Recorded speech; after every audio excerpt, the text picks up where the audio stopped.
be chickenpox caused by the virus varicella.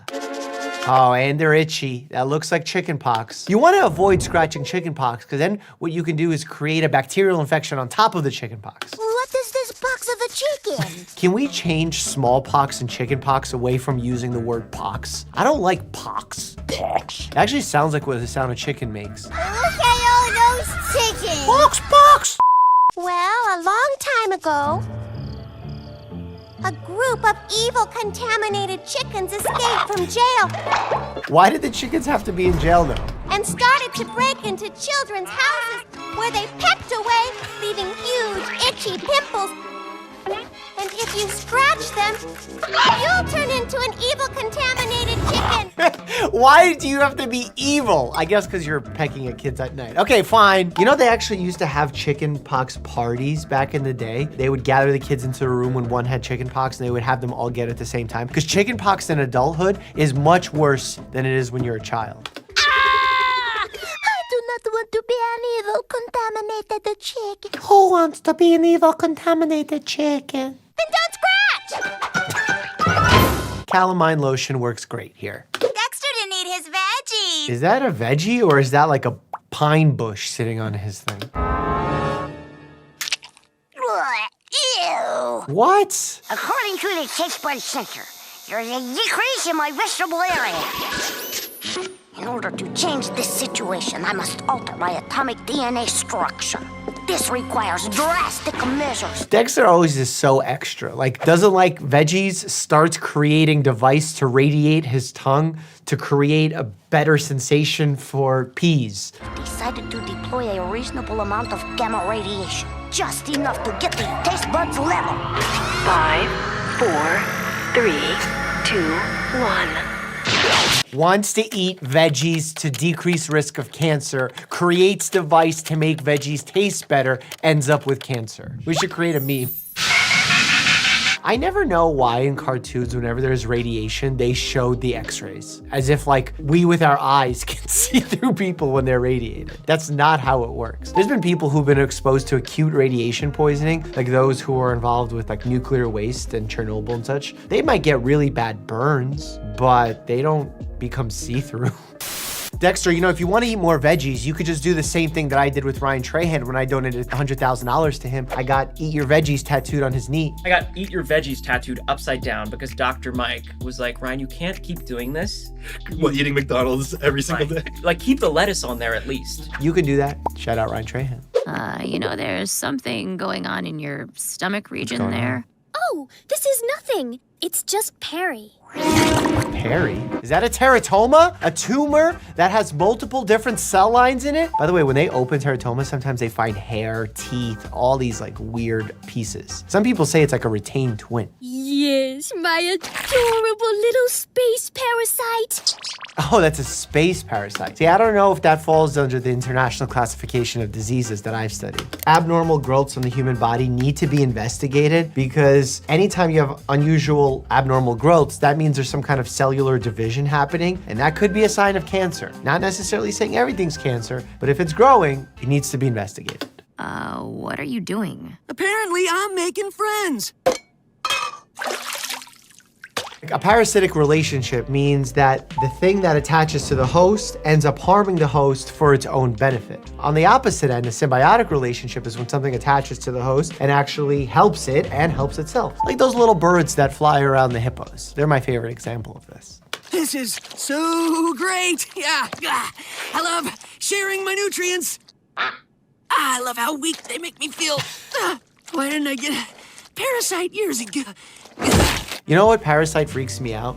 Those intestinal worms that live inside your body that end up consuming a lot of the food that you consume and start growing massive lengths. I've seen the videos of them being taken out of individuals. I've never taken one out of my own, and boy, is it scary. We do have medications to poison them and make them fall out of your body, but man, pinworm, hookworm, just look at the pictures of them. The reason we're here is because my mom is having a flatulum transplant today. A flatulent transplant. Does that mean a fart transplant? The flatulum is an organ only balloons possess. They regulate the airflow through our balloon knots. She couldn't find a compatible donor, so I decided to give her one of mine. Is that like a sphincter in human terms? My dad's a surgeon and was due to perform the operation, but you knocked him out when you burst through that door. Actually, family members shouldn't operate on one another. They're gonna get emotional. They're gonna make bad decisions. Well, save your mother! No, I meant you could just go down the corridor and find another surgeon that would... Balloons don't have openings on their mouths, so that's not gonna do anything. Those are abnormal rhythms. There's, I guess, a P wave, but the PR interval is quite short. And there's a QRS complex, but then the T wave has a notch. Oh my God. In Russian, if you sneeze after you say something, it means na pravdu, which means that you're telling the truth. So clearly I'm telling the truth. Flatulum transplant. Any ideas? Try this. Elmore biology. Whoa. Ice cream cones have ribs? There! Flatulum transplant. Whoa. I want to label these. Okay, number 1, I'm going to call that the brain. Number 2, I'm going to call that kidney. No, I'm going to call that double liver. Number 3, I'm going to call the kidney. Number 10, I'm going to call that the pancreas. 5, stomach. 4, that should be the kidney. Remember, kidneys filter your blood. So when people say like, I have a detox, no, your kidneys are doing detoxing, and your liver, and your lungs. What can you see? Nothing. The sky's full of air. Let me look. The most factually accurate thing that's been said in this entire episode. It's all invisible. How are we supposed to do this operation? Ah! He's gushing air everywhere! Oh my God, he's flatlining. Here, grab the flatulum! I have a hot take. I think this is not that much more medically inaccurate than Grey's Anatomy. Oh! We're losing him! Give him CPR! It's not working! Then try something else! At least they're doing chest compressions. They don't even do that on Grey's Anatomy when there's a flat line. I think the anesthetic's worn off. How can you tell? My insides are pouring Ew. out! What do we do? What do we do? Why don't you clip him? There you go. You know, we actually do that when a patient has really bad bleeding. I remember a gunshot wound came into one of the local hospitals I was working on, a level 1 trauma center, and I had to plug his bleeding. What are you doing? Having lunch. The operation was a complete success. Dude, weren't you wearing a watch? They made that joke because some doctors actually drop objects and close the patient up with the objects in. But now we do a very thorough count. We also don't wear watches when we perform surgeries. That doesn't mean mistakes don't happen. Instruments have been left inside patients. Look at these scans. Let's start with your symptoms. Mild fever. Okay, that's a good way to take a temperature. Glowing pink color to skin. I guess that could happen. Not glowing, but pink color to skin could happen. And this is your chart. There's a clear history of numerous fractures, like here on the skull. Well, you know, the human skull does have sutures, suture lines on it, so that's normal. You seem to have made a series of miraculous recoveries, but that doesn't change the fact that you experienced trauma.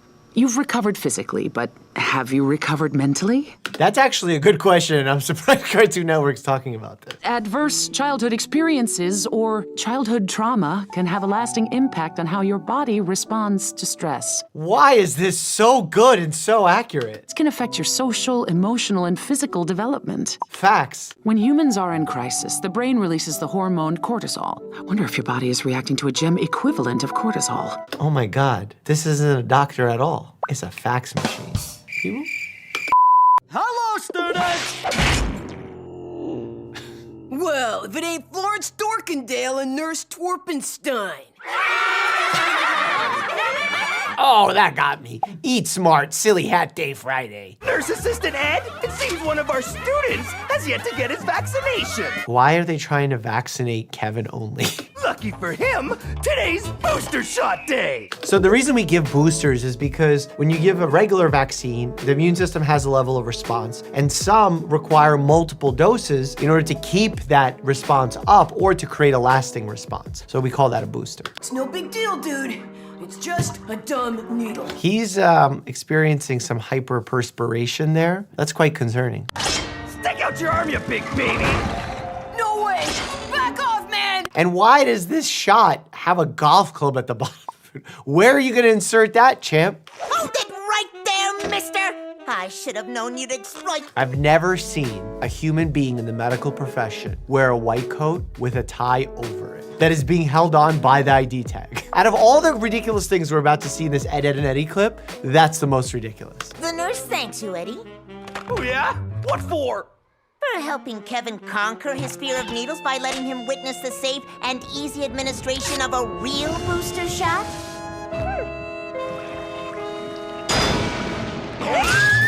Oh, no, you don't! Not me! See, as a doctor, I get mad at clips like this because now they're scaring children. They're putting in their head that they should be scared of vaccines, but they shouldn't be. They're very benign, and I make it fun. Like I do the whole airplane thing like this doctor. Isn't that bad? Oh, what is that? Maybe if we draw a little Cold face sore? on it.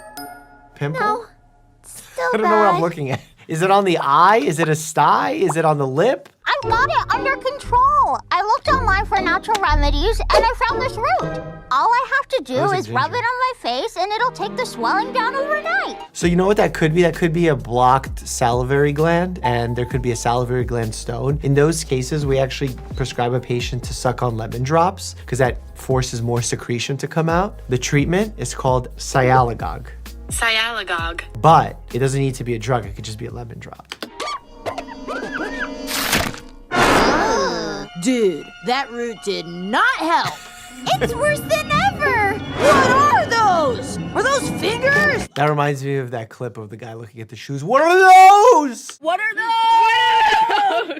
Those are my chocolate. You did this? Dr. Princess! Do you know what it means that she's hooked up to these? Do you even know what that one does? I don't know what any of these things are because I would think that's a respiratory machine, but then it has like some sort of like EKG wannabe thing that's not really an EKG. There's a toothbrush. The patient's not even really intubated. They just have an oxygen mask on. And the creepy breathing one? And that yucky dripping bag? Well, that dripping bag is probably an IV, but it should be a little higher up. I'll do anything to help Susan. Anything? Yes! Good, because I'm tired of doing double shifts. Put this on. That's not how it works in hospitals. Although on July 1st, when all the new residents come in, that is how it works. The truth is, I'm not technically a doctor. I don't even have a medical degree. I just came in here one day for an x-ray, and my first name is Doctor. So, well. That was unexpected. Okay, where's the next patient? In here, doctor. My toes taste like candy corn. Is that bad? The fact that you're tasting your toes is probably worse than the fact that they taste like candy corn. Whoa. How do you feel, Ice King? This looks like those miracle chiropractors on TikTok that are just like, oh, your allergies are bad? Fixed. It's really over. I get this pain in my paw, and it just stays in my paw. Oh my God, the fox has a thorn in its paw/hand because it has fingers. Ah, wow. You were a healing genius, Doc. You know what's funny? That even bad doctors get a lot of credit because if a bad doctor gives you wrong advice, you're still probably gonna heal anyway because the human body's amazing like that. So even bad doctors have good outcomes, sad to say. Why is it that whenever I see a food court, I get excited? I've eaten at the fanciest restaurants in New York City, across the world, but food courts at malls, I get hyped. Comment down below what's your favorite type of food cuisine to get at a food court. For me, I don't know why, Chinese food. Lo mein, vegetable fried rice, General chicken. Oh, General Tso's, perfect. So what can I get you? The death sandwich. That sounds spicy. I'm thinking capsaicin level a billion. To receive the death sandwich, you must first sign this waiver of death. Yeah, sure, let's do it. I don't think you're allowed to sign a paper like that. We have to check with legal, of course, but when it says something like, you can't sue me, that is not specific enough and too broad to be constitutionally allowable, or should I say legally allowable. I think that won't hold up in court. I think it's that you can't sue me if something negative happens to your health from eating death sandwich, then maybe. Remember, if you don't eat it right, you die. Yeah, wear a mullet and jean shorts. We got it. We're in a mall with jean shorts? Wear a mullet and jean shorts. Looks like it's time for a little payback. Let's see how they like it when somebody steals their sandwich. Honestly, I think if a gumball machine swallows a piece of gum, it does stay in its system for 7 years because no one uses gumball machines anymore. So maybe that's what Grandma was talking about. His only chance of survival now is to see my sensei, the Grand Master of Death Kwon-do. So he's gonna give him milk. He is the protector of the sandwich of life. What's the sandwich of life? It is the only known cure for the death sandwich. It's like anti-venom. One bite from the sandwich will cure him instantly. All right, let's do this. He looks like he's fine though. Like, I don't know how you check the vitals of a gumball machine, but he looks fine. Come on! So weird. Honestly, these days, all these like pseudo experts that are selling all their miracles. And he was my senior resident. So he taught me everything I knew. Not everything, but yeah. You ready? Beep-whoop. You have to do that, by the way. No. No, come on. No, you have to do it. Beep-whoop. Beep-whoop. Yeah. You didn't sign the divorce papers. Fine, I get it. End of discussion. What? I actually don't know anything about their romance. And I know people in the comments are already getting their bows and arrows out to hunt me down. It's okay. I don't think they're married. I think he's about to divorce wifey, and she's trying to get him to do that. Patient has a heart attack, as they described it, an ST elevation MI. It's called a STEMI. You got to get a patient right away into the cath lab, which is where they put a catheter from your arteries, either from down below or from your arm, into your heart, and either open it up with a stent or just evaluate and see if you even need a stent to begin with. And there's a very strict protocol as to how much time it is from the door to the balloon. 90 minutes. Yeah. So 90 minutes. You have to be there. Door to balloon. You have to be time. on the table and have the cath start. It's an awfully comfortable PCA pump. That's a quick PCA pump. A PCA pump is a pump that's controlled by the patient in order to give them anesthesia. Usually there's an opioid in there. It's programmed so that they can give themselves dosages, but if they're using it too frequently, it times out and doesn't allow them to do it. Now, this is good because when patients have that ability to control their pain relief, they generally use less of it and are more aware of how much they're using. As opposed to when a nurse comes in and doses it, they may overuse. And in and of itself, being in that much pain can be just a humbling situation. So it returns some measure of control to the patient. What's going on? How they talk about medicine with such certainty, because then it tricks our viewers here from going into the hospital, and when we don't give them direct answers, it's gonna be like, but Derek Shepard, McDreamy, told me that my tumor, if I don't operate in 95... I thought you were McDreamy, no? That's our discharge? Yeah, we have to. It's insane, but we have to. Well, actually, we wouldn't process this as a discharge. We would process this as an AMA, which is leaving against medical advice. Because if we're telling a patient, hey, you may have a disability if you don't get the surgery immediately, and they choose to leave, we have to say that they left against medical advice. Otherwise, they can say, we told them to leave, and then something tragic happens, right? Right. It's a legal thing. You'd be responsible. The problem that you have there is that you want to try to convince the patient and the family with logic and reason, but also some empathy. Because if you just throw the AMA papers in their face and walk out the door, they're definitely going to leave. So sometimes it takes a little bit of honey to catch the bees. So. About their relationship, but that sounded very logical to me. ¿Y tú? You might want to have thought about that before you jumped in bed with the intern. So just scratch my previous piece of advice. I'm going with Dr. Espina, my hmong, or my elder. You might want to have a little doubt before you run off with the attractive colleague. Her dobutamine stress echo came back negative while she's having a STEMI. Let's explain what a dobutamine stress echo is. So an echocardiogram is an ultrasound of the heart. You can give a chemical which actually stresses the heart, makes it beat more rapidly, which therefore makes more blood flow occur. Now you can look at the echo and see how the heart responds to see if the walls of the heart are moving appropriately, if blood flow is circulating appropriately within the heart. But now, why are they doing a test like that on someone who's actively having a heart attack based on the EKG? Let's do this as a patient simulation. We have like what, a late 40s female, syncope, chest pain, negative cardiac enzyme with ST elevations with a negative stress echo. What's your diagnosis of this lady? She's having an MI, so that's... You would say she's having an MI. Heck yeah. You're gonna say she has a left anterior I'm descending saying until proven otherwise, there's something in the left anterior descending. However, there's going to be more drama and I'm going to be wrong. I have an idea. What's it? She did something bad and she has Takotsubo's carditis. No, she didn't do something bad. Her husband did. And he's Yeah. stressing her out, and she has Takotsubo's That's not a bad guess, though. broken heart syndrome. You're really no. You'd see it on the echo. No, if it's resolved. It's No, a, it doesn't it's a stress resolve. response. It doesn't resolve that fast. So when you lose a lot of blood, you become hypoxic.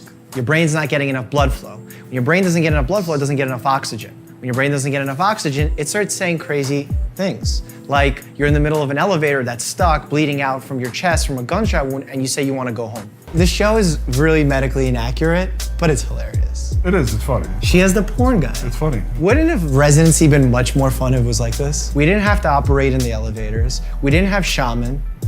We just had patients who had no insurance that we had to battle to get them treatment. You never shaved your legs. What?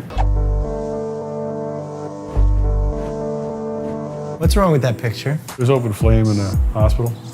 And why is open flame in a hospital, especially in that bed, really dangerous? But oxygen around there. Oxygen's a little flammable.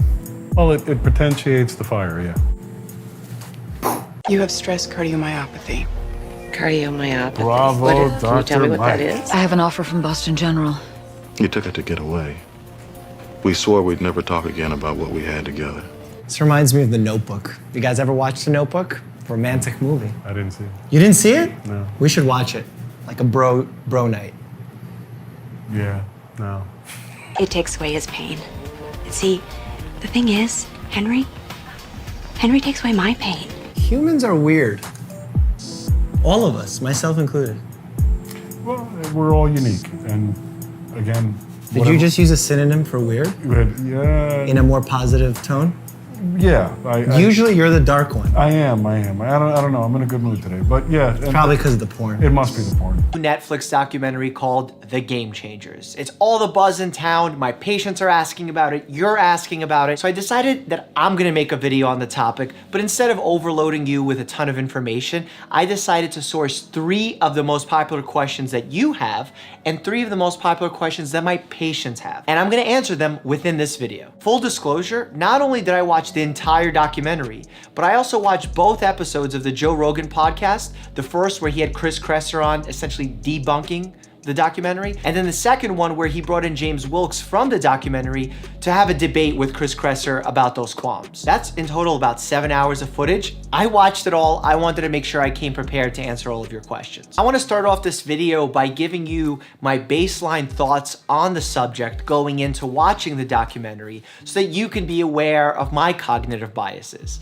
Now, we all have a bias. In fact, when I watched the debate between James and Chris on Rogan's podcast, I saw their cognitive biases showing.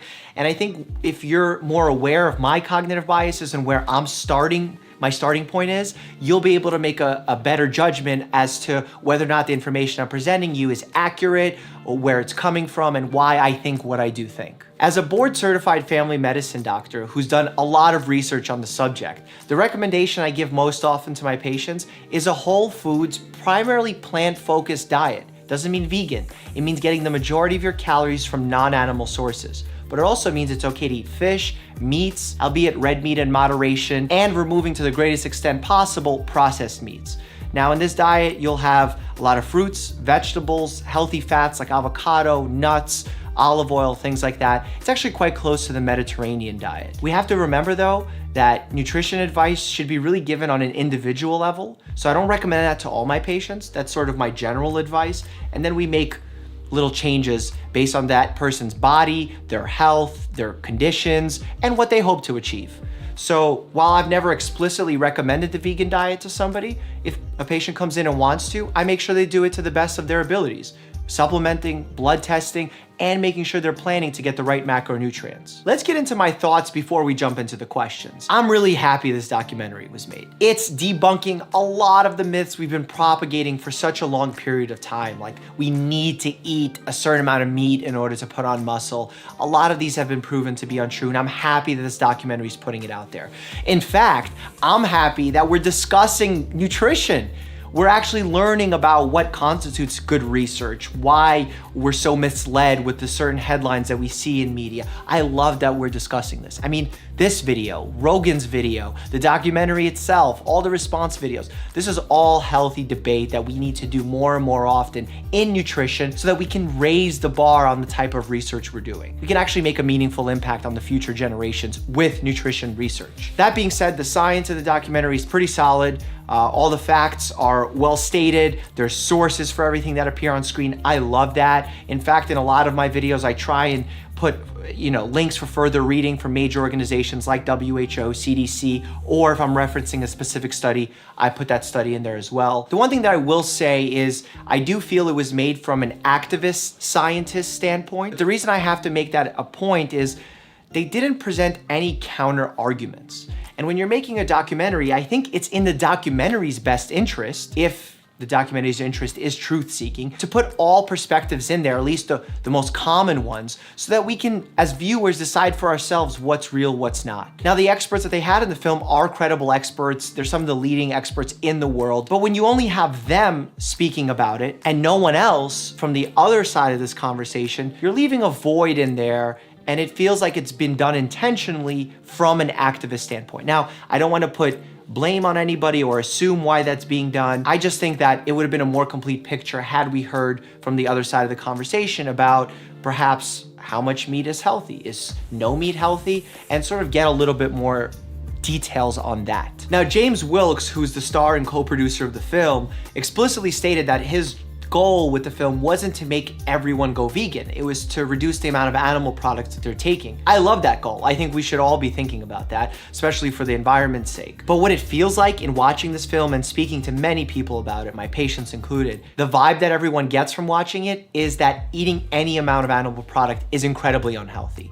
And we're gonna be getting into that as we move forward in this video. But I feel that if your goal was to send one message, but in reality or from a practical standpoint, you're sending a different message, I think something needs to be adjusted. When you're comparing animal food companies to tobacco companies, and we're talking about dangerous words like inflammation, cancer, and referencing that only in terms of animal products, you're essentially scaring people off in totality from it, at least in their minds. So we need to be really careful from not only are we presenting all the information factually, but also how is it being understood by the audience? Let's start off with the YouTube questions. The first one was the most upvoted, and it was, is it true that all protein comes from plants and that animals are just a vehicle for that? I think when we're making these types of reductionist statements, we can really get lost as to the practical value of them. Let's use a metaphor. All people were once lower forms of organisms because of evolution. So we were once bacteria. Does it mean we're technically bacteria? Not really. And the fact that a cow can eat a ton of grass and make it into a lot of protein, it does not mean that we can eat that same grass and turn it into a lot of protein. There's differences between animals and humans. So don't know what to make of that statement. I hope that answers your question. Question number 2, will going vegan give me more energy? First of all, it depends. What are you switching from? And what are you switching to? If you're switching from a very unhealthy, let's say the American standard diet, where you're eating a ton of burgers and pepperoni pizzas and things like that, and then you switch to a healthy vegan diet, you're gonna feel like you have a lot of energy. But now on the other hand, let's say you were eating already a Mediterranean diet, and now you switch to a vegan diet, but one that's unhealthy. You're eating a ton of refined carbs, processed foods that are still vegan. You're not gonna see a dramatic increase in energy. In fact, your energy levels may fall. I don't think it's a magic pill like in the documentary some of the athletes said, oh, before I was performing so horribly and now all of a sudden I have more energy. If they were eating healthy before and switched to a vegan diet, I don't know how much we can say that it was the vegan diet that caused it directly. Perhaps in individuals, we can say that, but not as a general rule. We haven't seen the evidence for that. Question number 3, how did you feel about the experiments that they showed in the film? That was probably one of my biggest issues with the film. I understand what they're going for. They're trying to debunk a lot of these myths surrounding performance and masculinity and how you can be vegan and still do well in all these aspects of your life. And that's true. But I wish they didn't resort to a lot of these examples that weren't scientifically meaningful. Like, what does it mean to see triglycerides floating in your blood? What does it mean that these 3 gentlemen didn't have the proper erections at night when they ate something else? It's not a controlled experiment. There's so many variables at play and the sample size is tiny. Like, I understand why they had to do these visual demonstrations because it works really well in the documentary. In fact, when producers call me to do morning shows or daytime talk shows, they always ask me to bring in demonstrations just like that or little experiments. But unless I can say they're scientifically valid or whatever it is I'm proving makes sense, I don't feel that I should do it because I don't want to mislead the audience by any means. All right, let's move on to the patient questions. These are the ones that are the primary questions that seemingly everyone had, the meat of the discussion, if you will. Question number 1. I'm looking to put on muscle and I want to go vegan. Can I still put on size? Absolutely yes. And I think the strength of this documentary was debunking that old myth that you couldn't be vegan and put on muscle. You absolutely can. You have to plan accordingly, supplement accordingly, making sure that you meet all of your amino acid demands. But outside of that, make sure you have a good workout routine. I'm actually going to be showing you my workout routine in a video coming soon. Are there any health concerns with going vegan, and can we all go vegan? The vegan diet is one that's appropriate for all life stages. They said in the documentary, and I couldn't agree more with that. It's not necessarily the first diet that I reach for when I recommend it to my patients, but it absolutely can work. It's just important that it's appropriately and well planned. And I know in the Joe Rogan debate, James made a point in saying all diets need to be well planned. This is true, but the vegan diet does require more effort in that you really need to plan your protein, your supplementation, and you generally don't have to do that if you're eating an omnivorous diet. If you do happen to go vegan, but do it in an unhealthy or an unplanned way, you could actually do serious harm to your body. You can develop B12 deficiency, which will lead to anemia. You can develop other vitamin or mineral deficiencies, most notably vitamin D and calcium. And also, if you're trying to put on muscle, if you're not planning your protein sources correctly, you could also get in trouble in that way. But for most people, that shouldn't be much of a problem. And the Mac Daddy of them all, the final question, the question that so many people have asked me, the question I've even pondered after watching the documentary myself. Are meat or animal products as unhealthy as they say? And do I need to get rid of all of them to stay healthy? I rarely am so blunt in answering questions like this because there's usually a lot of nuance, but the answer is no. I think the documentary went one step too far in fear-mongering people to eliminate meat out of their diets completely. In fact, James on the Joe Rogan podcast said that, frankly, that he believes that no amount of meat is safe or healthy.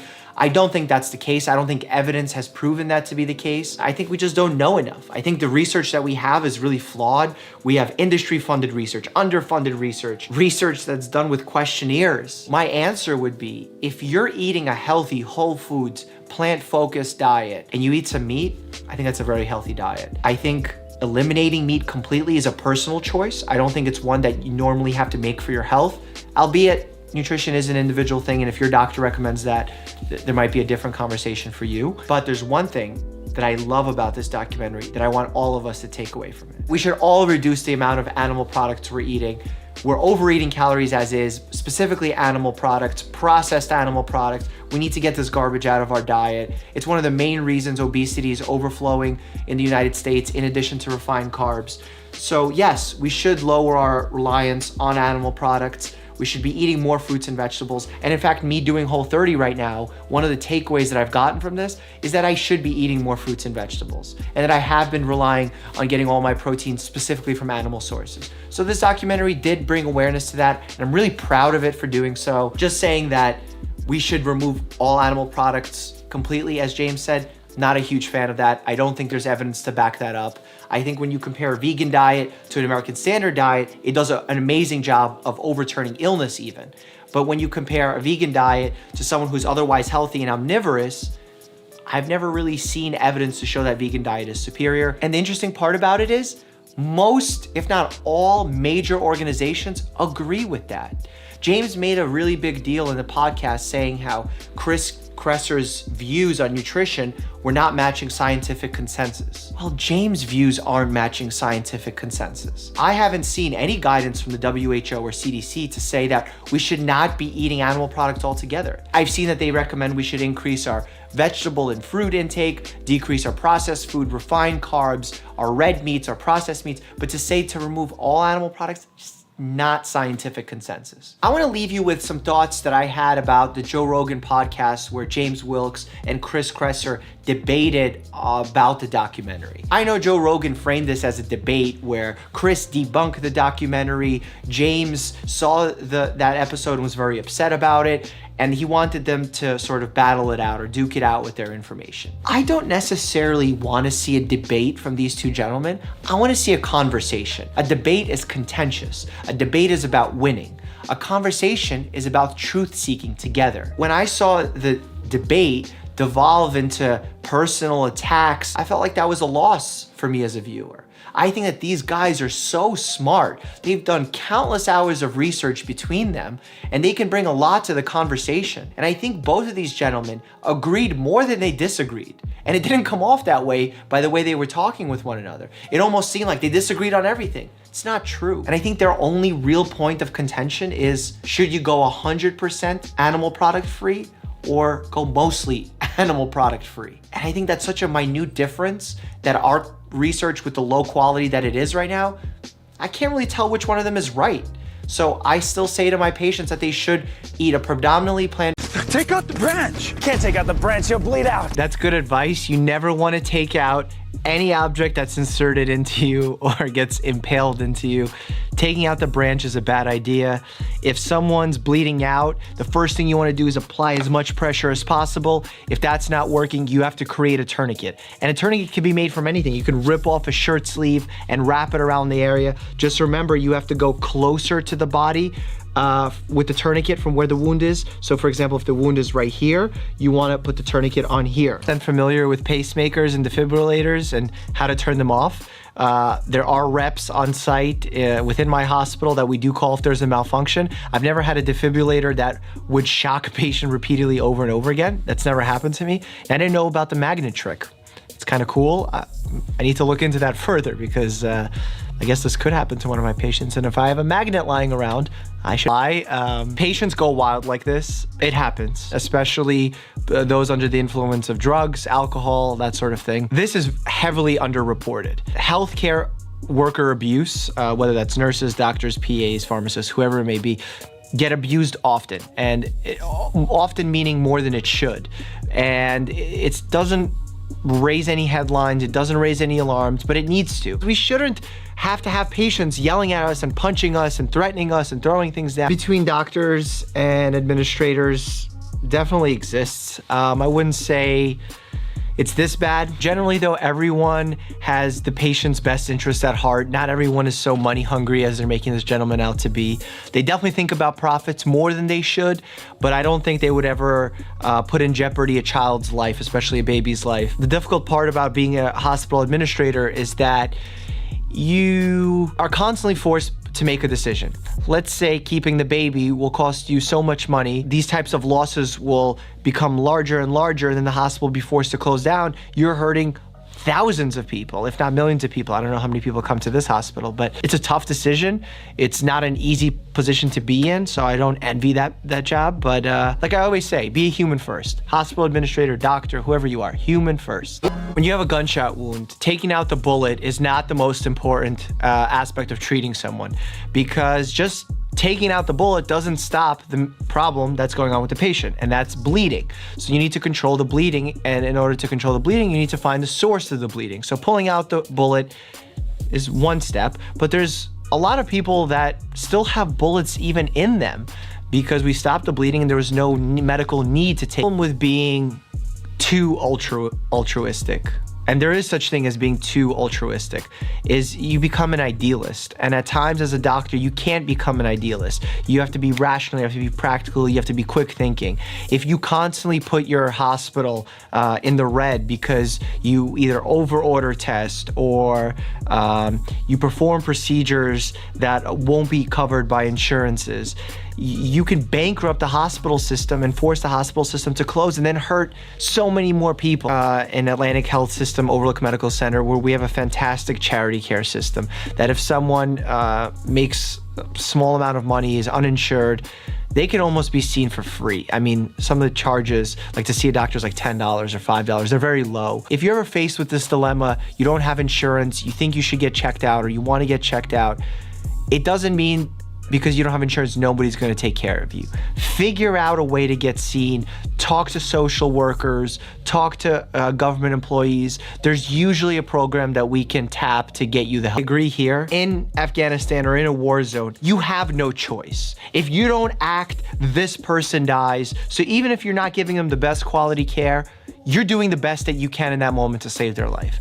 But in a time where you pull up on the side of an accident, non-sterile, the best thing that you can do for the patient is get them to a hospital as soon as possible, not to perform surgery in the woods. People make mistakes.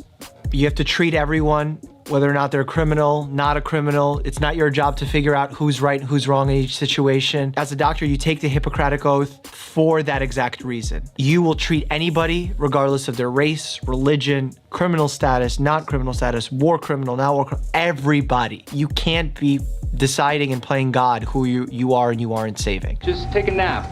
Okay, you need to be very still. We only have one shot at this. When you take a nap, I don't know if it's ever happened to you, it happens to me all the time, you get like little shivers when you're falling asleep. And that's really bad for an MRI because you have to stay very still. So taking a nap is not always body. I can just imagine the pitch meeting for this TV show. It's like, we need a very rare condition for this young girl to have where she has some sort of other human being living inside of her. I've heard of stories like this before, but they were just a case study, which just means one person out of millions that have this condition. It's a pretty rare condition where basically the tumor is your twin that died but didn't survive, but still lives inside in this little tumor. Well, lives is a bad term. There's also tumors that exist known as teratomas, which basically arise from the cells in your body which are responsible for growing specific other types of cells. So within a teratoma, it's not unusual to find fingernails, hair, really abnormal stuff, and these teratomas can form anywhere. Imagine finding teeth in your arm. That's what a teratoma is like. It's pretty crazy. We should have a... That was not a medically accurate show, but it was quite entertaining, lighthearted, fun, and I could see why a lot of people would enjoy it. So I appreciate you guys sending me the recommendation. I will have to say there's not a lot for me to comment medically on this episode because the conditions that occurred here were very dramatic and rare, and the way that they perform some of these things is just not realistic and not how most hospitals would handle things and administrators would handle things. But, you know, it's a fun, upbeat show, and it's like a hoorah army show, and I dig that. I'm all about supporting the troops. If there's an episode that has more medical stuff that you think is questionable in its accuracy that you want me to look into, please leave it down below in the comments, because you know I'm all about taking your suggestions. Click that subscribe button down below and make sure... As soon as we started running, wow, Link is really going for it. He is running as fast as he possibly can. I've got to run. I'm going to act like I'm filming Link while he's running. The next thing I know, Link is no longer beside me. Oh, he fell on his scaphoid. At least that's what it looked like. Okay, here's where I make the diagnosis.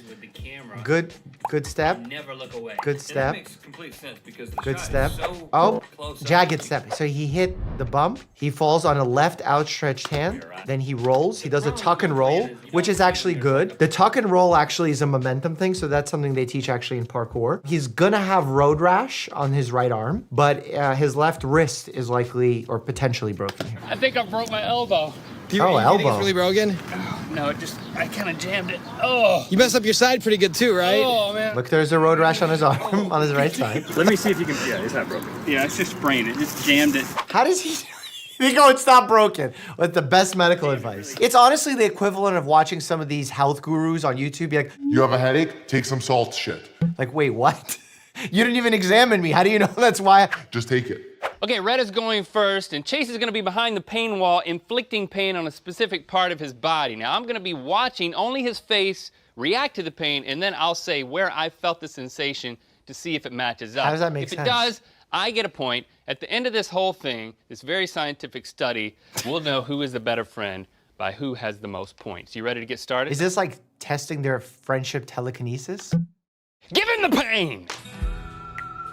It's a whip! Oh. Don't do that. Oh! Dang! Dang! No! Oh.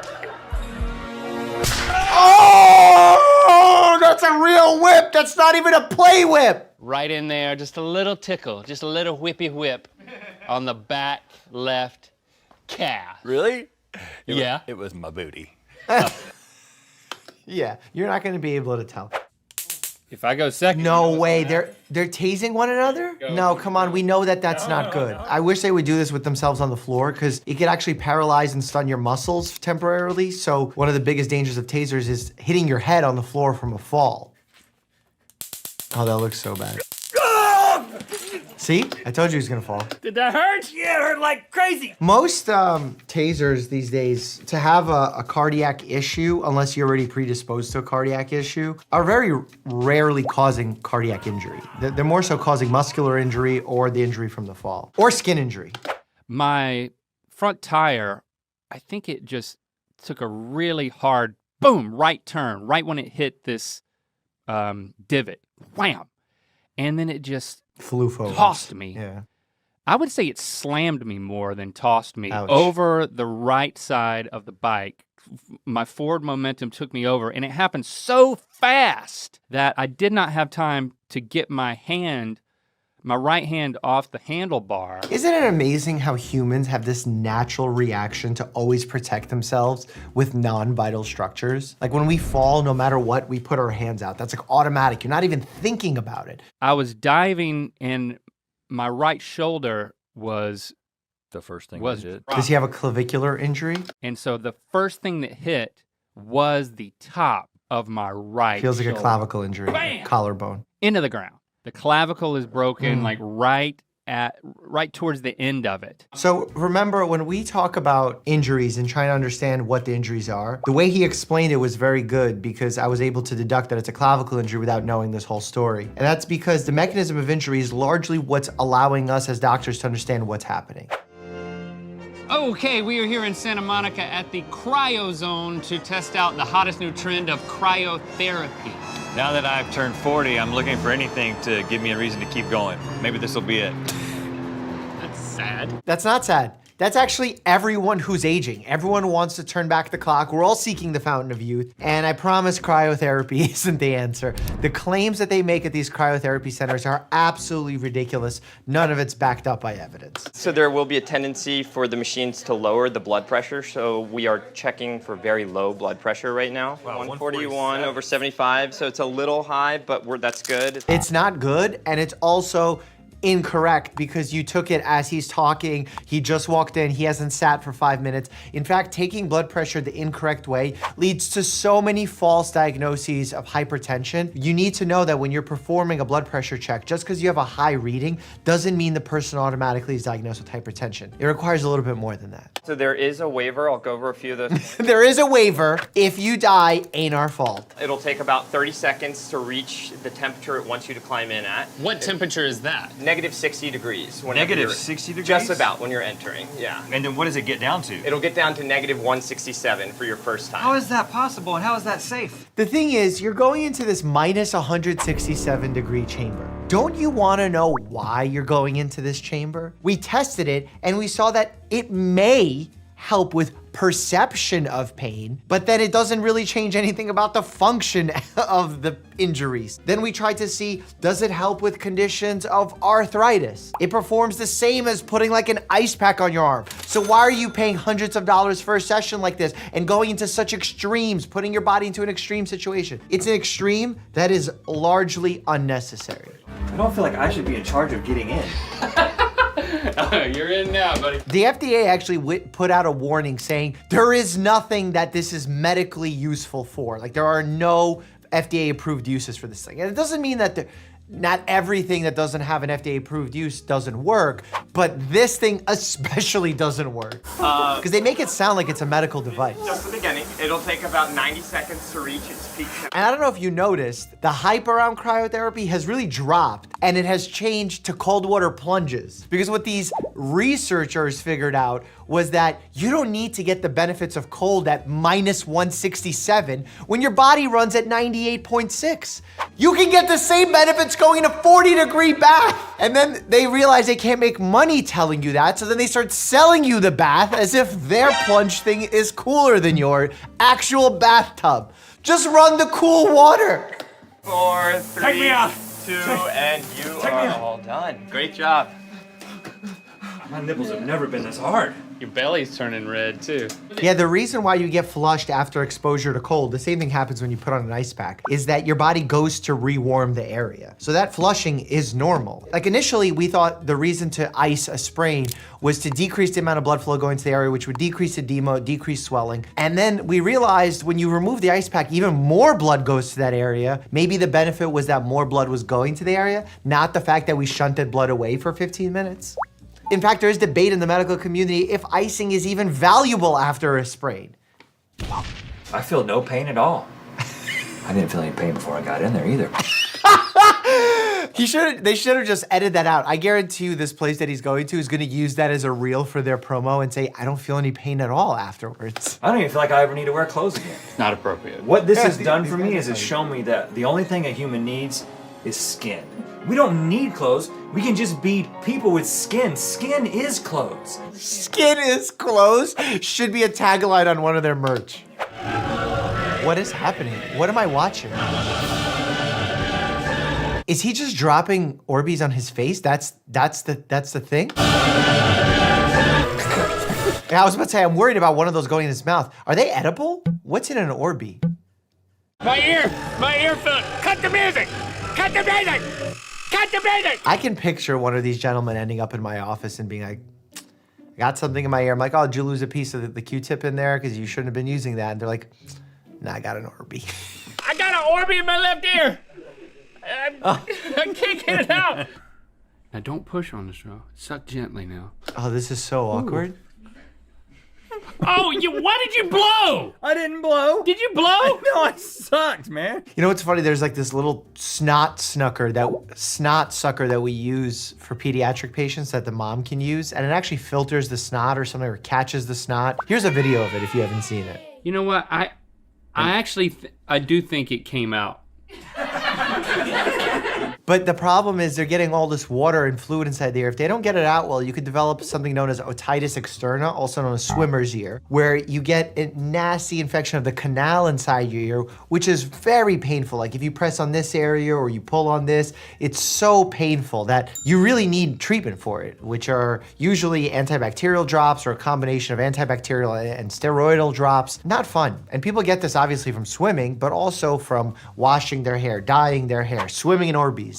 We are going to push our bodies as safely as possible to see which of us can pee the longest. It's time for when we just can't ignore nature's call any longer, we'll finally know who can pee most from their donger. What? Caffeine is a diuretic, meaning it promotes water loss through the urine. I'll explain to you why coffee and sodas are not actually dehydrating. The chemical caffeine inside of them is a diuretic. But remember, most of what's inside a can, a cup, a bottle is water, it's fluid. So while you may be urinating more, you're also ingesting more fluids. The only time where this could become an issue is if you start taking caffeine pills where you're not also including fluid in there like you would with a cup of coffee. Oh gosh, I already have to pee. And carbonated drinks, by the way, can be a trigger for bladder irritation. And there's certain lists of foods that I give to my patients who have a sensitive bladder as a form of potentially eliminating some of those foods, ideally to get their bladder under control. There are ways to trigger your bladder with certain foods, and carbonated beverages are one of them. I really need to go, but I'm pinching it. Oh gosh. Holding your pee for way too long could actually yield medical problems. I mean, obviously comes to mind a urinary tract infection, but you could also get in trouble with things like kidney stones, because when you don't have enough urine circulating, you can have urinary stasis, stretching out the bladder and causing damage to the bladder, because the bladder is a muscle, it's a muscular organ, and as a result, you can cause damage to it. There's also pelvic floor muscles that work in sync, allowing you to empty your bladder, and if you hold it for too long, you can actually cause damage there.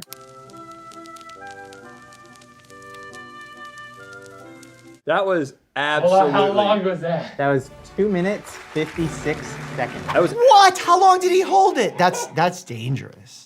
Okay, so we wanted to see what happens when you drink those 400 milligrams of caffeine. That is the FDA okay daily amount, all in one. That's not the, see, that's the problem. People see like maximal amount, and they go, that's the okay amount. That's the max. So we don't say we recommend that amount.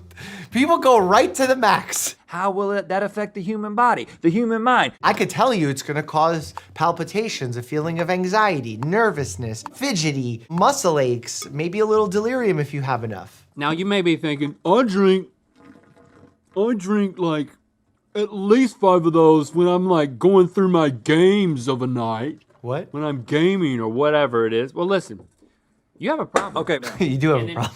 It's not good for you, especially if you drink it close to bedtime. And some people will drink that amount of caffeine and say, I can still fall asleep. Yeah, but you're not getting restful sleep. You're not going through the proper stages of sleep. Your memory's gonna suffer the next day. You're not gonna feel refreshed when you wake up in the morning. I feel like I'm accessing a different plane that's beyond all the Red Bull studies. Stevie, I would like you to think of a number between 1 and 334. 100. Just it's on the screen now. But we can't see that. For me, I was getting 71 or 17. It was my number was. Are you?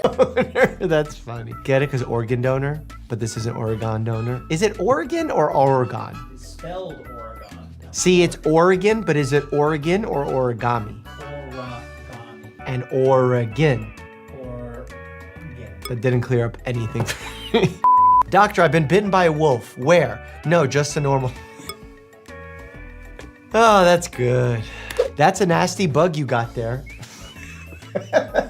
Oh my God. We use bug for too many terms. A bacteria, bug. Virus, bug. Which virus? Who knows? A bunch of bugs. Parasite, bug. Got a tick bite, bug. Like pretty much if you go into a doctor and they write something about like a bug, they're like 50% chance likelihood that they're getting it right. Evolving from violent language. Instead of, I have a concussion, I'm in my bonked up state. What? I'm concussed, I'm all bonked up. My brain is bruised, I've got brain bonk. What a TM? Is it trademark? I'm in my concussive era. It's serving gonked gourd? What? My concussion may affect the quality of my work. Getting my concussy slonked.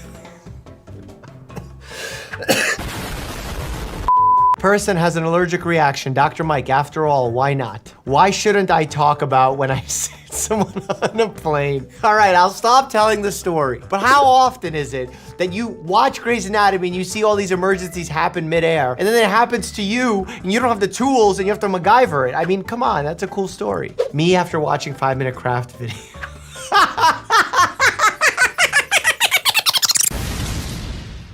Little medical bracelets, but they tell the nurse they're not allowed to do a TikTok about you. That's every patient because you have something known as HIPAA, Health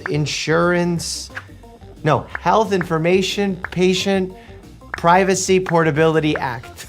I have no idea. Health Insurance Portability Accountability Act. Oklahoma. Good Lahoma, bad Lahoma. I guess depending on which way you look at it. What happens in Oklahoma? If you live in Oklahoma, tell me what happens down there. Dr. Mike, eat a spoonful of sugar to stop hiccups. Me. No, you don't need that big of a spoon. Just a regular teaspoon. Decided I need to eat something healthy, so I made a delicious omelet this morning. I seasoned the eggs with sugar, oil, chocolate, and threw in a little flour for texture. That is not an omelet, that is a brownie. Do brownies have eggs in them? Slicing my strawberry shortcake ice cream bar like it's Wagyu beef. It actually does look like Wagyu beef. If anyone's ever had some of that Japanese Wagyu, A5 Wagyu, oof. But it's not super healthy because it has a high fat content. The good part about eating the strawberry shortcake ice cream like this is you will get full sooner because the more bites you take, the more you're tricking your mind into thinking you're full. This aged well. Okay, when they say this aged well online, that means some take was good that was made a long time ago, but why did this age well? Oh, it's a well that aged. Okay, well done. I bet there's a couple seconds on that medieval torture stretcher rack where it feels incredible. Oh no. No. What do we learn from the hippopotamuses? Is it hippopotamuses or hippopotami? Are you sure? Yeah. Is it bacteria or bacterium? Bacterias. Wrong. Bacteria is plural, Sam. And bacterium is a single bacteria. Well, that's your mustache. Yeah, I probably will. You can gain weight from eating any food with caloric value. And I threw in caloric value because I know someone's gonna be like, can you gain weight by eating paper? No, you can't gain weight by eating paper. But anything that has caloric value, if you overeat, you ultimately have a surplus of calories, your body's gonna store that. Certain nutrients are easier stored than others. Certain nutrients have more caloric value than others. Certain nutrients are harder to break down and access those caloric nutrients. So it's different, but it's all the same. Today I operate on a little girl. She needed O negative blood. We didn't have any, but her twin brother has O negative blood. I explained to him that it was a matter of life and death. He sat quietly for a moment, then said goodbye to his parents. I didn't think anything of it until after we took his blood and he asked, so when will I die? He thought he was giving his life for hers. Thankfully oh my.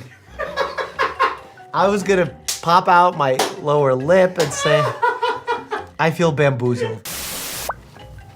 Why do I feel like when I ask for emotional support, it's mostly him just asking for scratches? But somehow scratching him is like a level of emotional support. At least Bear likes me with my mustache. Music makes you caps lock shift, control, alt delete. What? Music makes you lose control! But music also makes you ASD.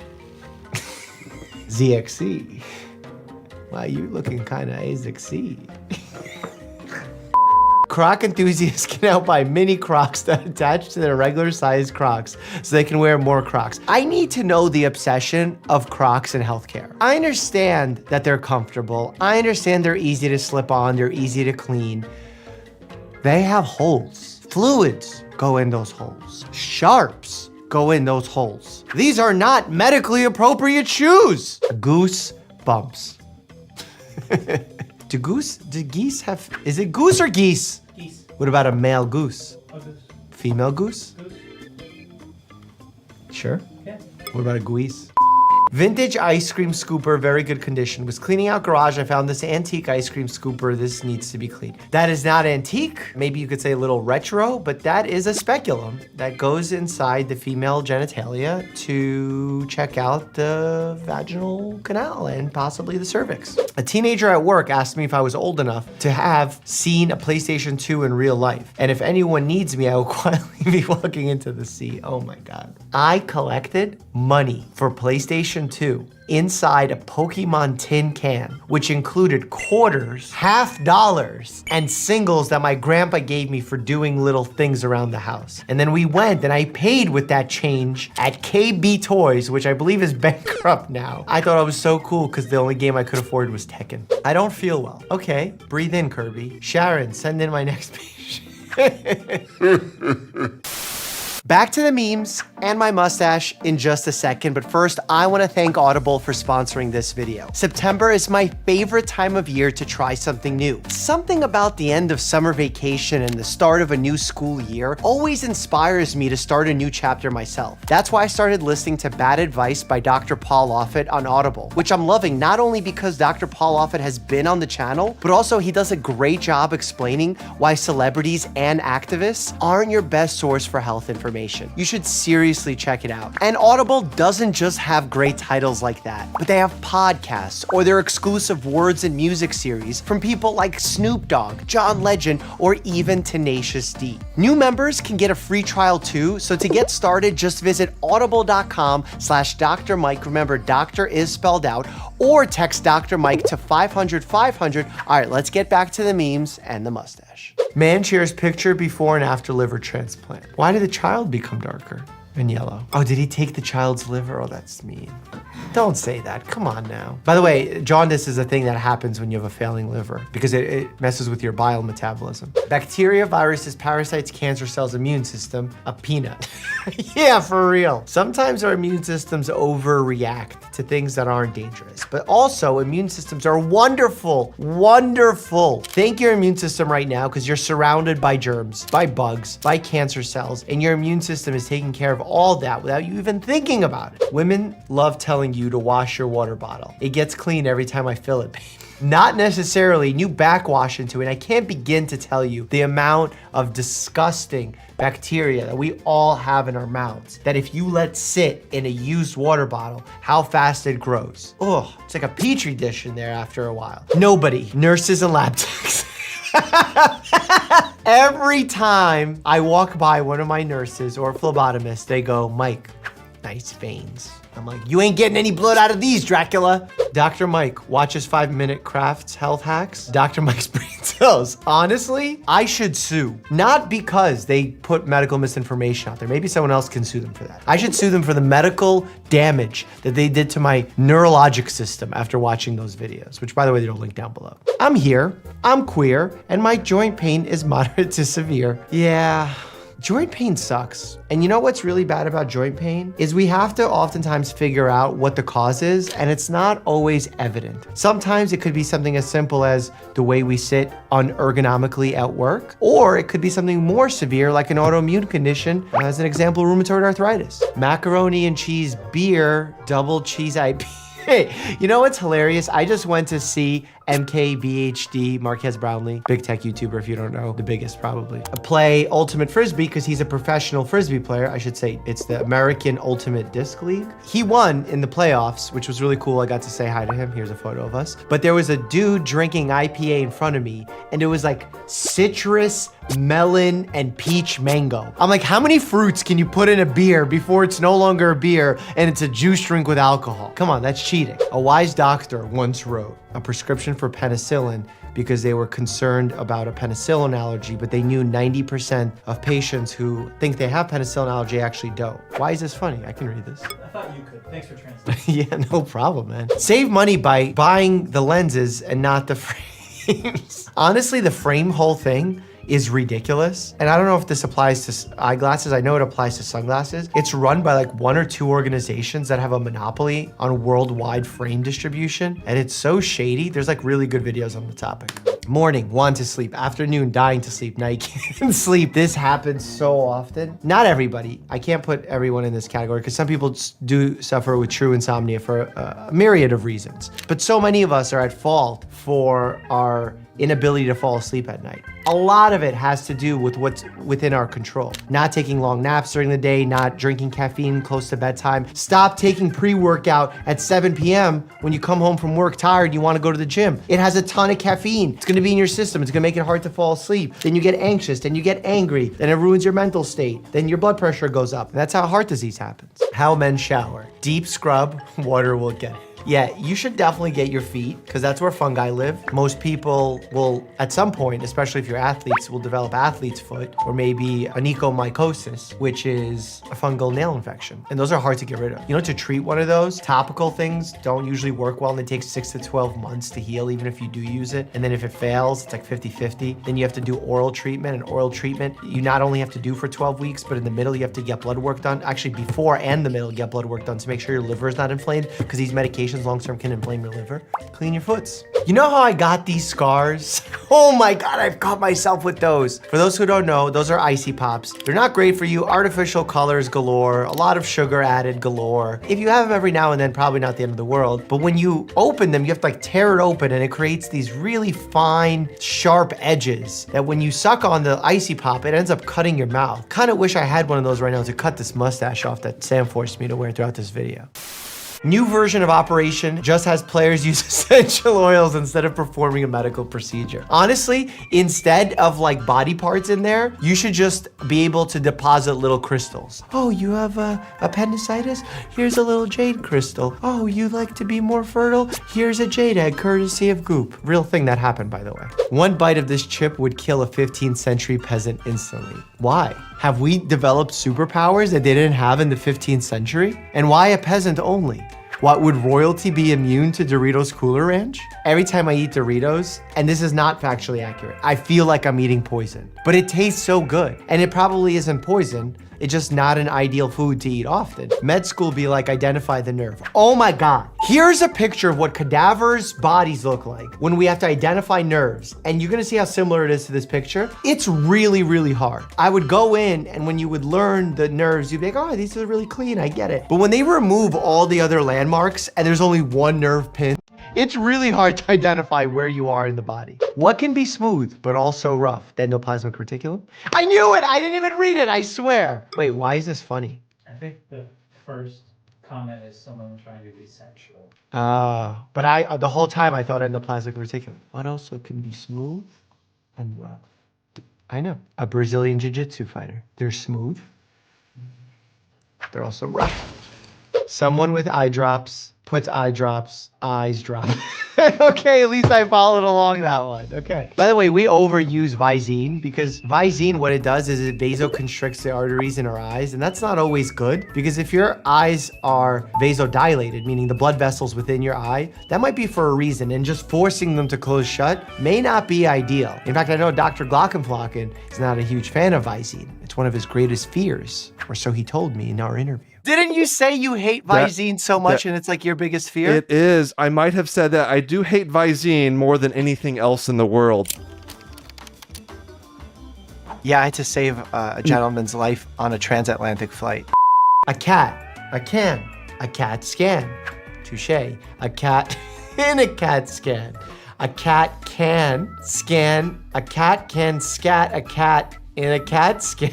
Oh no. To kick off this Wednesday show, I decided to watch a medical drama that just came out last night. You've been asking for it, and you got it.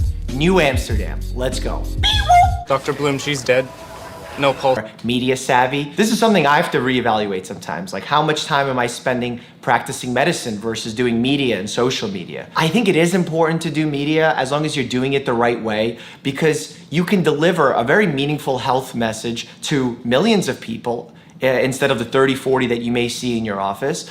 Plus, you can get notoriety and funding for your hospital, for a nonprofit, for disease research. I think those are very useful uses of social media and media in general that sometimes go overlooked. While I don't necessarily agree with how she presents herself, I kind of understand her message and where she's coming from. Well, everyone... So true. If you walk into any hospital cafeteria, it's all wings, burgers, fries, and it makes no sense because they just walked out of their meetings with their doctors and maybe are even out of surgery, and we're telling them you need to eat healthy food. And then when they walk into the hospital cafeteria, they're bombarded with fried stuff. It makes no sense. Unfortunately, a medical director can't make all those decisions because as much as we want to be self-righteous and help everyone and change the system, it takes work. It's a step-by-step process. It's not let's have one meeting and I'll change everything because I'm Superman. Important statement to make. One of the things I try and encourage my patients to do when speaking with their surgeons is to ask a question, do I actually need this procedure or surgery? Because a lot of times, as the saying goes, if you're a hammer, everything's a nail. When you're a surgeon, you're meant to operate. And this isn't to down talk surgeons because what they do is amazing and incredibly necessary. But there are times where there are unnecessary procedures being performed. The first procedure that comes to mind that's been statistically probably overperformed in our society is cardiac catheterization, where they put a stent in your heart. And I'm not talking about putting a stent in when someone's actively having a heart attack. That's obviously crucial. But I'm talking about in patients where there's not a clear benefit, or at least not a clear benefit over doing just medical therapy, giving them medications, changing their lifestyle, that sort of thing. And cardiac catheterizations are a huge moneymaker for hospitals. So you see hospitals shift their focus on performing these procedures and not focus on prevention, on focusing on lifestyle factors. So this is interesting because Ebola is a disease caused by a virus. It causes a high fever. It actually causes you to bleed internally, which leads to organ failure. It doesn't really present with any unique symptoms: abdominal pain, headaches, muscular pain, fevers, low blood pressure. So it's difficult to understand if someone has Ebola or something else. So you have to rule it out. The reason why they suspected in this gentleman is because when they opened his documentation, they saw where he came from. And in an area where you have high rates of Ebola, like in West Africa, you automatically want to assume that someone has Ebola so that it doesn't contaminate everybody else. We don't have evidence of it spreading through air, but we have evidence, a lot of evidence, of it spreading through blood, mucus, semen, basically bodily fluids. And why Ebola is dangerous? It has a death rate of basically 1 in 2. Condition. It's important to not be provocative in any situation because the situation can escalate a lot quicker than it would with someone who doesn't have that condition. In this case, perhaps some more conversation, maybe calling up the doctor because she has such a great relationship with him, could have fostered better communication and had her give up the pen without causing that much of a scene and her actually hurting a healthcare provider. So It was handled poorly, but obviously healthcare worker abuse is not welcome in it. One of the most overlooked parts of being a doctor is helping someone human to human. A lot of times, because we have so many patients to take care of, we lose ourselves in the job and focus on checking boxes and making sure that we write our notes carefully so that we don't get sued. But in reality, we have to not forget that we're taking care of another human being. Mrs. Martin, how else you'd rather be? Not every patient wants to spend their last few months or years in a hospital going in and out of treatments. So it's good that he's doing that, although this is very, very, very simplified because she should have an evaluation by an oncologist who's a professional in that specialty who can decide whether or not the patient would benefit or would not benefit from treatment. She should maybe even get a second opinion because, as it's shown before, doctors make mistakes. Maybe this doctor is mistaken. So I agree with the idea of giving patient options, but I do not agree with the way he's going about it. Ebola, because he's bleeding out. Hemoptysis, meaning that he's coughing up blood. I'm not sure if that's more he's vomiting blood than coughing up blood, but I wouldn't say he's crashing. Crashing means his heart stopping, so I would call this more of a rapid response. I applaud this show for taking a stance on showing all of the difficult things that can happen within medicine, how we definitely need to switch things up, and it gets me excited that people are talking about this. The show obviously has a lot of dramatic twists and turns. All in all, I'm pleased with this show. I think it was fun to watch. I want to see more episodes. I want to know what you guys thought, so jump into the comment section. Tell me what you thought. Tell me if you want me to watch more of this show, because I think I'm a New Amsterdam fan right now, and I like the acting. I think it's well acted and well written, that's for sure. This is the first video for my little video series that's gonna happen every Wednesday at 8 p.m. Eastern Standard Time. The myth is that if you throw a penny off of a building this height, that it'll either get going so fast that it'll embed itself in the concrete at the base of the building, or it'll hit somebody in the head and kill them. I don't think it's enough. It would need to land on some really soft tissue. Like, I think if you drop a significant weight, I think a penny is just not enough. It'll reach terminal velocity and it's so light that I don't think it'll do enough damage. Guys have seen complex equations that put a penny's top speed at somewhere between 35 and 65 miles per hour. Yeah, a penny traveling 65 miles an hour, I can't imagine it's gonna do a lot of damage. Enter Norma, Adam's ballistics dummy. Norma's cranium will take the full brunt of a penny traveling at terminal velocity. I think it's gonna cut the skin and do nothing to the skull, or maybe leave some kind of mark on the skull. Because it's not a real skull. A human skull's cooler. Perfect hit.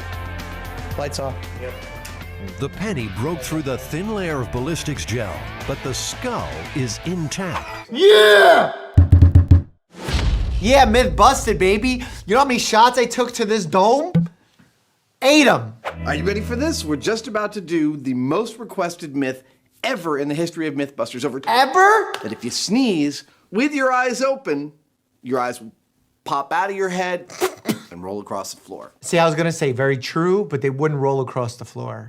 They would probably still be connected to the optic nerve, so they would just be like dangling. No, I'm kidding. No, they will not fall out. But what you can develop is something known as a subconjunctival hemorrhage, which looks quite scary, but in reality, in most cases, is quite benign and happens when someone sneezes, or in some cases it has something to do with blood pressure or bleeding problems, but usually it's a fairly benign condition as described here. At the precise moment of the sneeze, Adam's eyes were shut. He opened them afterwards. So this time, Adam has a plan to produce some potentially blinding results. Yeah, they were so worried about this myth being true, they were volunteering having their eyeballs pop out of their head. I'm gonna try and hold my eyes open this time. Oh, he did it. I'm gonna make that the background to my phone.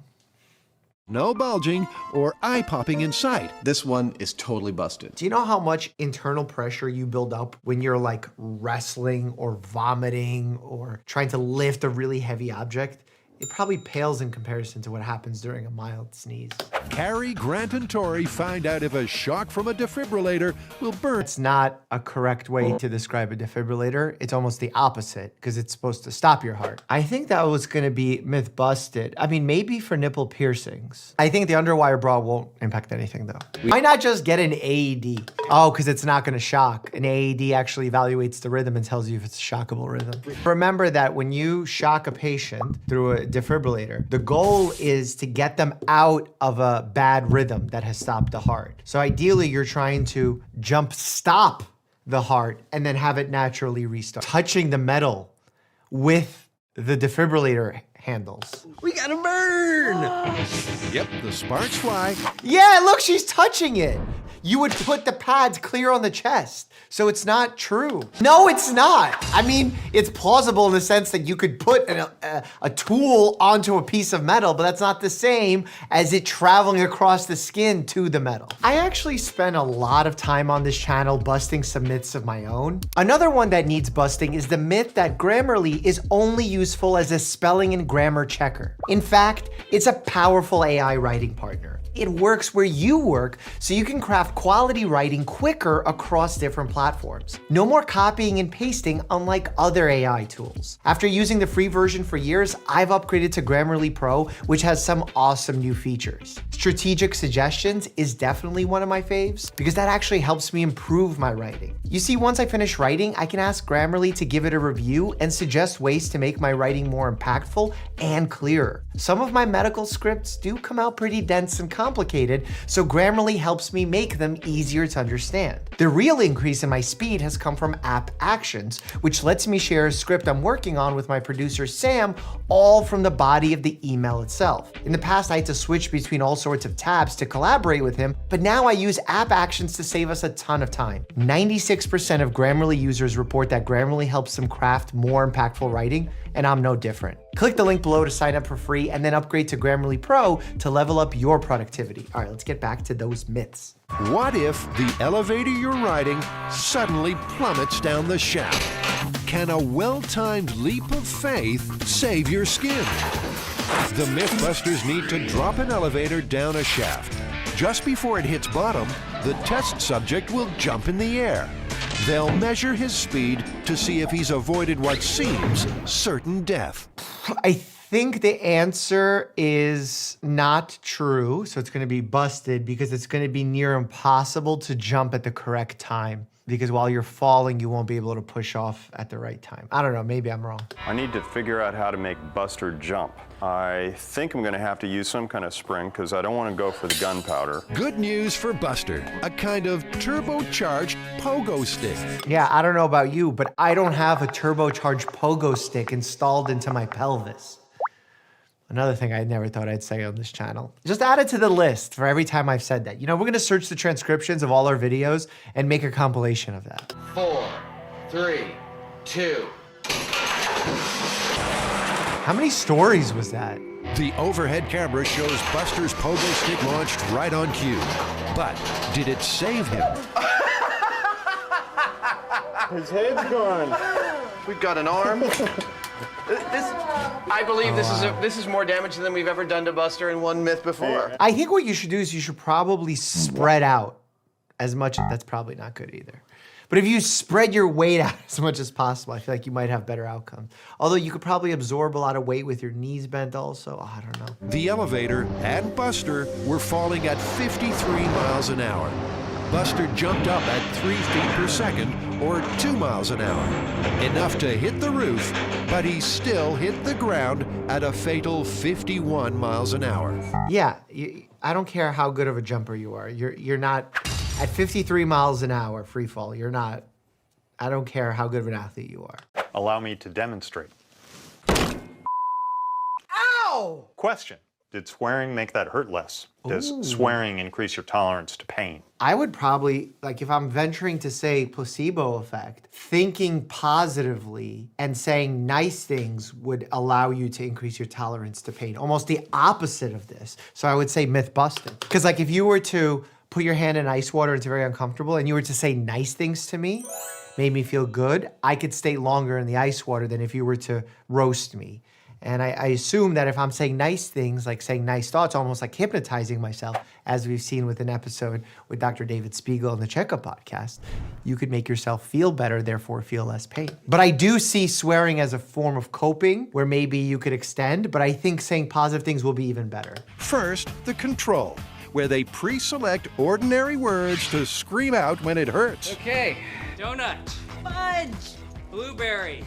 Sugar? Both fall way short of the 3-minute limit. Okay, I'm getting tunnel vision.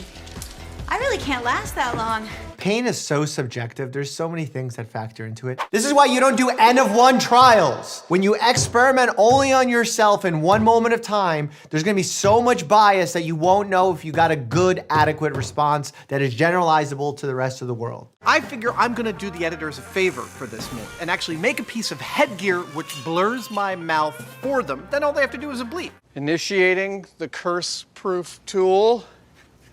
How about this?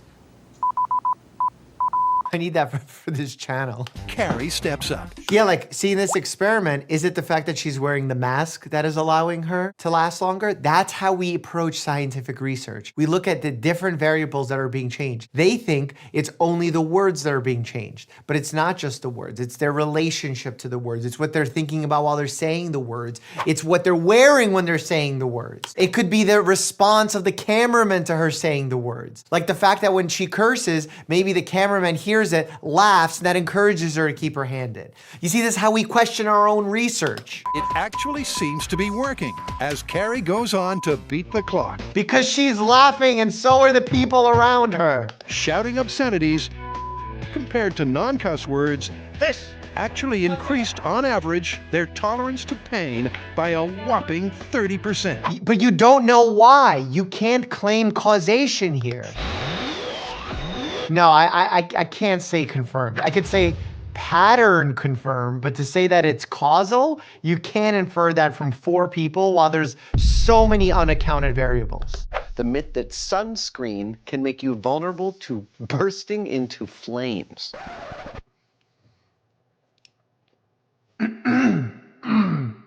I thought this was a science show.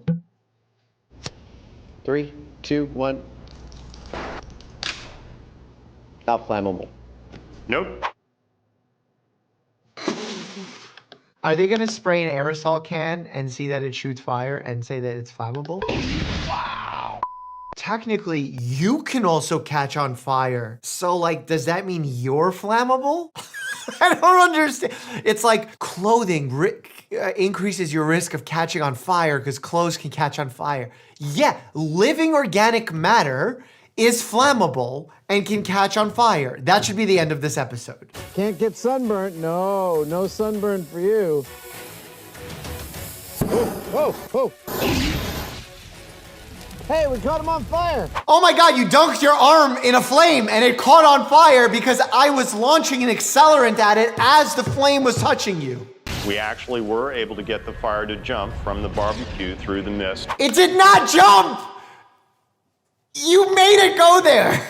We're going to apply the sunscreen to our pig, wait about 5 seconds for the bilious cloud to disperse, and then bring in the barbecue flames. Here we go. Which is typically how people put on sunscreen. They massively spray themselves and run near open flames. Okay.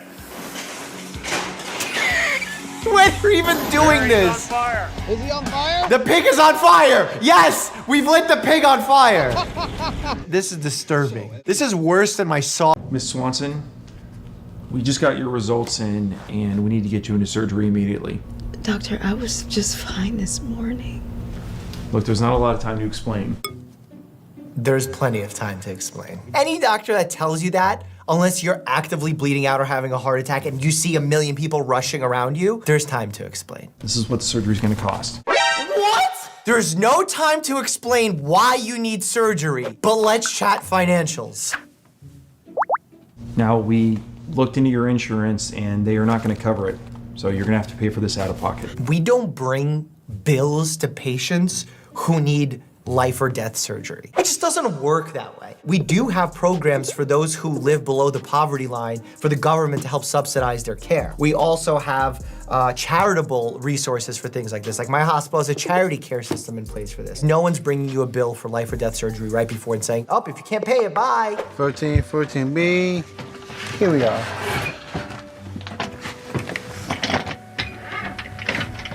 Oh, it's not fitting. Here, let me help you with that. Thank you so much. I don't know why they make these things so complicated. They're not complicated. You're just not smart enough. Who acts like that in real life? I feel like passengers would get involved if that happened. I mean, just the other day, I saw that passenger who got like duct taped to his seat because he was acting up. Sir, that's not very nice. What? I'm just being honest. I mean, look at him. Who talks like this? Nice book. How you like it? Okay, well, it is called Advanced Physics, and it is by Thomas Watson, one of the most prestigious physics scholars in the entire world.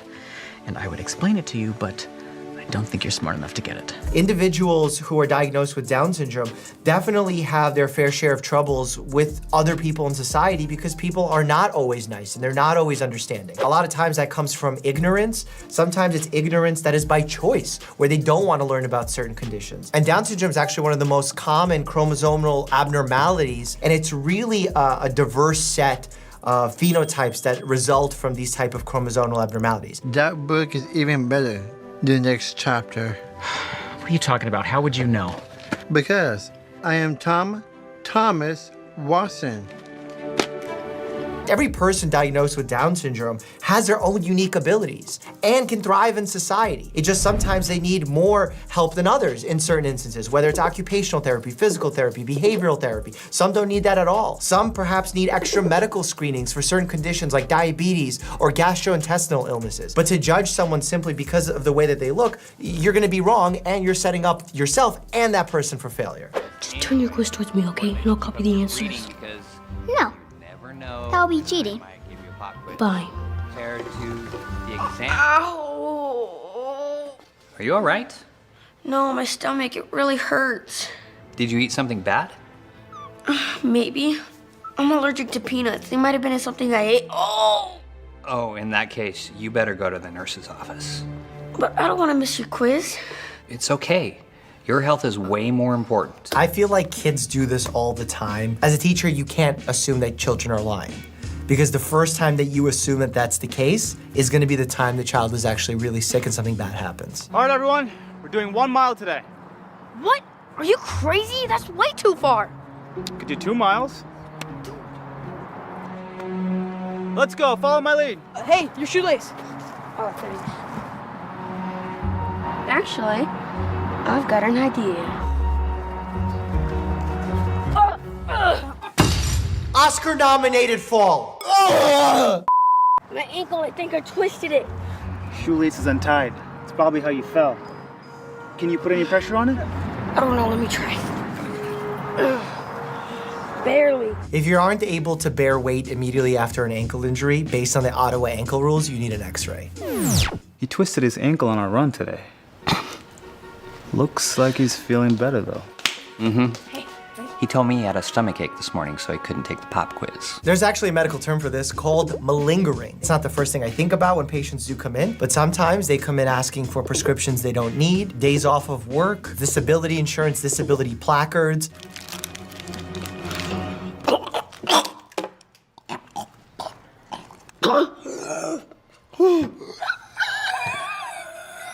Are you okay? No, feels like I can't breathe. Did you eat this bar? Well, this has peanuts in it. No wonder I'm having an allergic reaction. Shoot, we better get you to the nurse right away. But I can't afford to miss your quiz. It's all right. Health always comes first. If he's being honest, he's gonna need an EpiPen right now. And an EpiPen kind of hurts. Is he doing okay? No, he's having trouble breathing. He ate some peanuts and he's allergic to them. Oh no. We should get ready to operate right away then. Operate? No, there's no need for any of that. He may be in anaphylactic shock. Who operates for anaphylactic shock without trying an EpiPen first? I'm fine. Really. See? I can breathe normally. The last time I heard a patient say that, A few moments later, she slipped into cardiac arrest. What? No. Hang in there, Mikey. What is happening here? Where is the medical accuracy? Vitals, fine. Child's comfortable, sitting, breathing, speaking full sentences. These are the things I would write in the chart to say that they should absolutely go home now and stop taking up the bed that is there for someone who's in true anaphylactic shock, who needs an EpiPen. Calling a code red. A code red? What is even a code red? Is that a fire drill? We've got a level 5 anaphylactic shock. What is a level 5? Woosah. There's no such thing as a level 5 anaphylactic shock. Make a call. Make the call to who? Ghostbusters? Nurse, sedative, now. Sedative for what? He's not breathing. You're gonna sedate him further? I'm gonna give you a heavy dose in 3. A heavy dose of what? Can you start an IV first and put it in the IV? I faked having an allergic reaction, so I didn't have to do our test. I didn't mean for it to go this far. Well, I don't even blame the kid at this point. The mom is like all over the place. This doctor is like Dr. Kevorkian right now, trying to like sedate him without checking his vitals first or starting an IV. It's too late. What are you doing? We still have to give you a shot. No! Malpractice. Child abuse, malpractice, poor acting. Fake. Retractable syringe.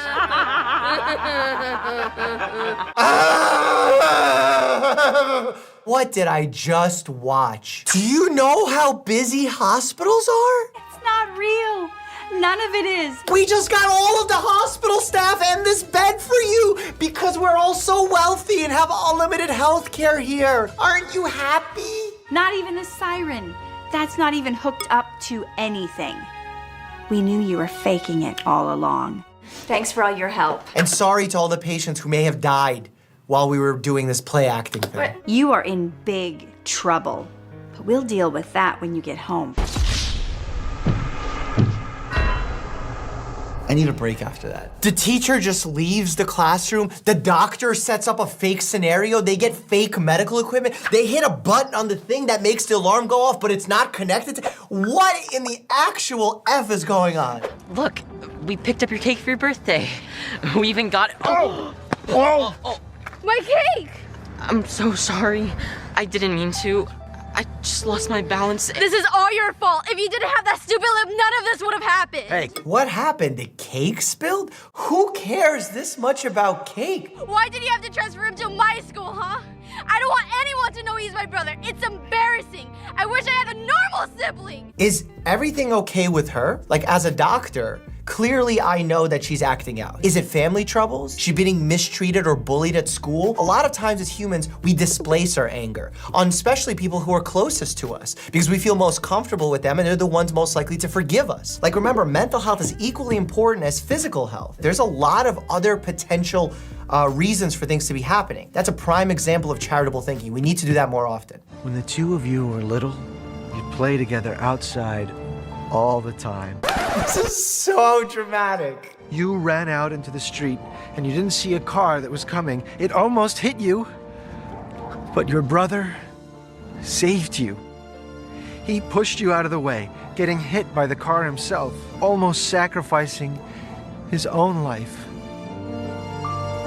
to try and save yours. If your child's involved in a car accident, especially one that's serious, do not pick them up. By picking someone up without their spine being protected, you could actually cause a lot more damage, even something as serious as permanent disabilities. The doctor came in and told us the bad news, that he would never be able to walk normally again for the rest of his life. I don't know why, based on a fracture of the tib-fib, someone can't walk again. That is absolute medical nonsense, especially on the first day of injury like they're describing here. You put some hardware in there, you let it heal, especially as a young growing boy, it would be fine. If there was neurological damage to the spine, that's a different story, but then you wouldn't be showing an x-ray like this. And since that day, your brother has always walked with a limp.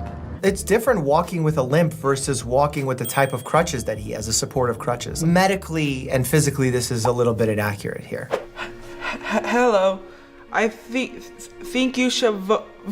It's vote, genius. Paula, That wasn't very nice. I'm just saying, how is he gonna beat me when he can't even pronounce the word? My man here is exhibiting PTG, post-traumatic growth. Despite this stutter, he's still sending through a powerful message from his own experiences. And the power behind that message comes from the fact that he has experienced this bullying. More power to him, and the fact that he's able to go on stage and overcome this stutter and overcome the fear of public speaking is huge. Because did you know the #1 phobia out there in the world is public speaking? Enough is enough. Not anymore. Not if you vote for me for president. Also interesting to note that our current president, Joe Biden, has a stutter. Steven is the next class president of Lincoln Middle School. There we go. And there's actually treatments that are available for stutters, usually working with a speech pathologist. They do a really great job at helping folks understand the reason behind their stutter. Sometimes it's mechanical, sometimes it's psychological. I actually saw a speech therapist when I was like 4 years old back in Russia because I couldn't say rrr. My tongue wouldn't do it. But now, look, rrr. I'm like a little tiger. You weren't scared giving that speech? Post-traumatic growth. He inspiring peeps. I love that. The cheesiest smile. Kathy, what are you doing back? I got done with chemo early today. What's with all the boxes? Hey, why don't we go upstairs and talk? Give me a sec.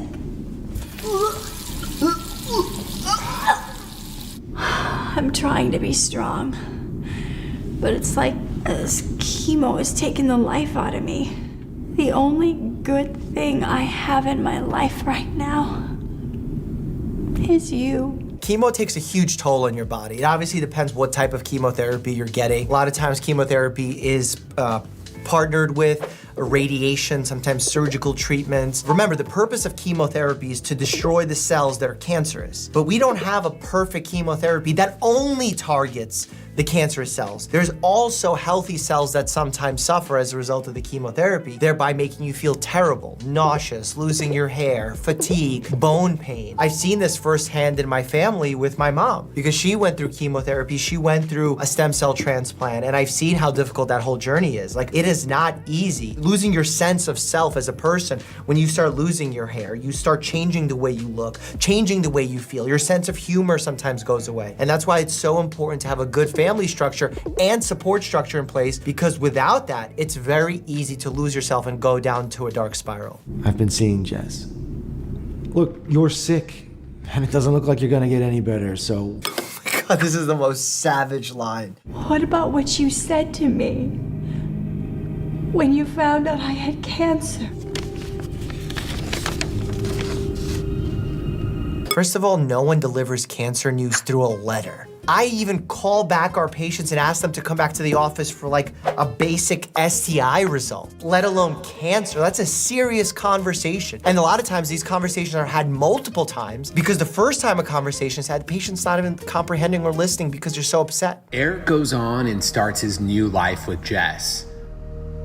Now that he doesn't have to worry about Kathy anymore, he doesn't seem to have a concern in the world. If you're Jess, and you just saw this dude leave his wife in the middle of a crisis, you're not concerned? But then one day, a few months later, he goes to the same doctor that mails cancer results. I wouldn't be surprised if that letter said, "To whom it may concern." It turns out Eric has cancer. Okay, this is ridiculous. You need to figure out what kind of colon cancer you have. You need to do the biopsy, pathology workup. Like, there's just so many variables that are being missed here. It's not medically accurate. Jess decides she isn't gonna stick around anymore and leaves him. Karma. This is hyper-simplified, hyper-dramatized. This kind of stuff does happen, but to the simplicity and degree that it happens in these videos, to me is not hyper-accurate. Doctors say some really bad stuff. Click here to check that out.